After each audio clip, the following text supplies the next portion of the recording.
Kama ulikuwa hujabahatika kuona vile Diamond alivyokuwa anaelezea kuhusiana na jinsi ambavyo waliweza kumtongoza Zari, basi hapa nitakuwekea hapa uweze kumsikiliza Diamond Platnumz alivyoelezea jinsi ambavyo waliweza kukutana na Zari the Boss Lady, wakatongozana na ilikuwaje kwaje mwanzo mpaka mwisho. Jamaa ameweza kuelezea. Utamsikia hapa Diamond Platnumz jinsi ambavyo waliweza kuelezea kwa undani zaidi, lakini pia utaweza kufahamu kuna kile ambacho Zari alikuja kukizungumza siku za hivi juzi kati ambacho kidogo kimenipa wasiwasi baada ya kumsikiliza Diamond kwenye hiki ambacho ameweza kukizungumza hapa. Naomba nisikupotezee muda sana.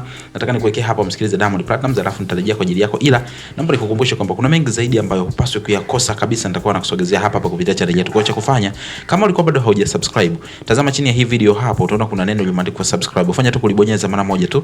Baada hapo like video, kisha kwenye sehemu ya comment utakuja kuniachia maoni yako kutokana na hiki ambacho Diamond alikisemaga. Lakini cha kukukumbusha hapa ni kwamba hii video ni ya kitambo kidogo. Diamond alikuwa anazungumza kwenye kipindi cha XXL ya Clouds FM. Msikilize hapa alafu mimi narejea kwa ajili yako. Ulianzaje kukutana na yule mtoto Zari? Ukamwambia neno gani la kwanza akakuelewa? Kutana kwa pipa.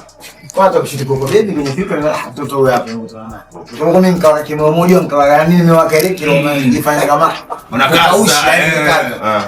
Nikafika pale kwa kwenye ndege kwenye siti yangu nilikuwa ndio siti yake nyuma. Kwa nimechelewa kuingia, ma kidogo akaingia watu kwa ngombe kupiga picha.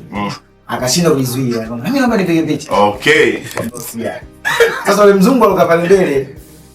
Alikuwa na mume wake kile mipango si tofauti. Akaomba mimi nimpishe akae na mkewe. Okay. Sasa mimi nikampisha. Mtoto akaniambia njoo tukae huko nyuma. Sasa nifanyaje? Saa 3:30 kutoka sauti mpaka hapa. Hivi Kiingereza pale mwanzo mwisho how you doing? Unajua kuna kimbizo kwa matatizo kukuta utaruka. Sasa pale bidi nitize uongo na kweli haitoelewani. Ukamalizia yani. Yaani nitumie na maneno yangu ya kiumaskini. Usinipeke katika konte kuonekana kama mali yako ya kitambo.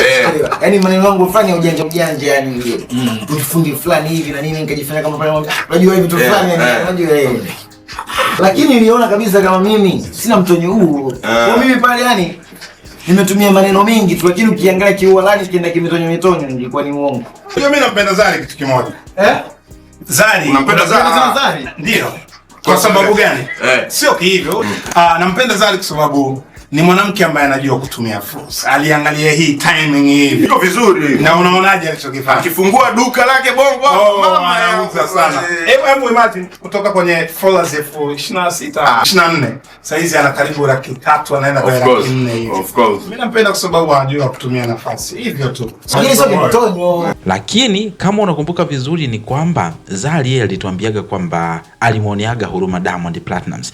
Kuna namna fulani hivi kama nataka kuamini kile ambacho Zari alikizungumza, ijapokuwa kidogo vinaweza vikawa vinapingana, kwamba Diamond anasema kwamba yeye ujanja wake ni ile maneno swaga na vitu kama hivyo vilimfanya akampata Zari, lakini sio kwa sababu alikuwa na mtonyo.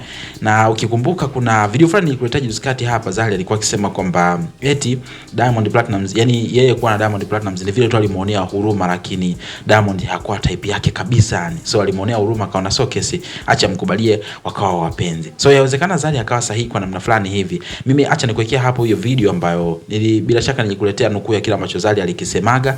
Ukicheck kwenye screen yako hapo unaiona, ibonyeze itakupeleka kwenye full video utatazama, lakini mimi zaidi usisahau kusubscribe hapa kwa ajili ya kupata updates.